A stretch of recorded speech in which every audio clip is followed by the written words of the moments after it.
সদস্য আমাদের যোগ্য জেলা কেন্দ্রের গুলিবিদ্ধ সভাপতি জনাব মানব, উপস্থিত আছেন জেলা বিএনপির সম্মানিত সাধারণ সম্পাদক কেন্দ্রীয় নির্বাহী কমিটির অন্যতম সদস্য জনাব সাইদুর রহমান বাচ্চু ভাই সহ জেলা বিএনপির সম্মানিত নেতৃবৃন্দ, থানা বিএনপির নেতৃবৃন্দ, সহবিএনপি সহ বিভিন্ন অঙ্গ সংগঠনের সংস্কৃতি নেতৃবৃন্দ, আসসালামু আলাইকুম।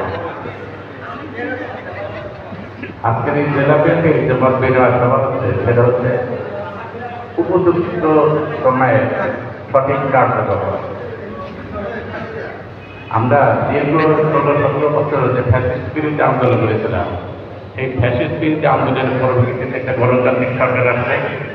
এই গণতান্ত্রিক সরকার আসার পরবর্তীতে কিন্তু আমরা ক্ষমতা আসার পরবর্তীতে আমাদের বিভিন্ন মহল্লা এক গ্রামের সাথে এক গ্রামের সাথে মারামারি হচ্ছে। সেই মারামারিগুলো কিন্তু যে যখন হয় তখন যে সরকার ক্ষমতা থাকে ওই সরকারের খুব দায়িত্ব থাকে, যে বদনাম কিন্তু টোটালটাই আমাদের উপর হচ্ছে।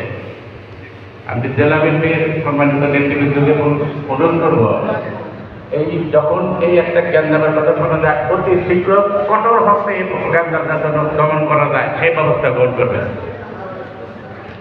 আর একজন আমাদের মহিলা দলের সম্মানিত নেত্রী বলছেন যে মাদক দ্রব্যের ব্যাপারে, আসলে মাদক দ্রব্য আমাদের দলে দুর্নামের জন্য দেওয়া হচ্ছে। এটা একটা কার্যকরী ব্যবস্থা নিলে কঠোর হস্তে যে প্রশাসনকে যদি প্রচার করা যায়, তাহলে আমাদের মনে হয় মাদক দ্রব্য আমাদের দলে কোনো দুর্নাম হবে না।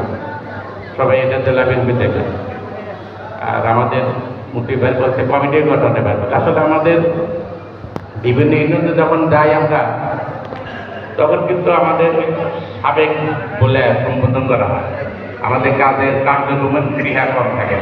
তো অতি শীঘ্র আমি জেলা বিএনপিকে অনুরোধ করবো, সিরাজগঞ্জের যে সমস্ত কমিটিগুলো নাই, কমিটিগুলো ত্বরান্বিত করা হোক, তাদের যারা তাদেরকে দায়িত্ব অর্পণ করা হোক, তারা সঠিকভাবে নির্যাতিত ব্যক্তিদের নিয়েই কমিটি গঠন হবে বলে আমি মনে করি। সবাই আগামী দিন হবে আমাদের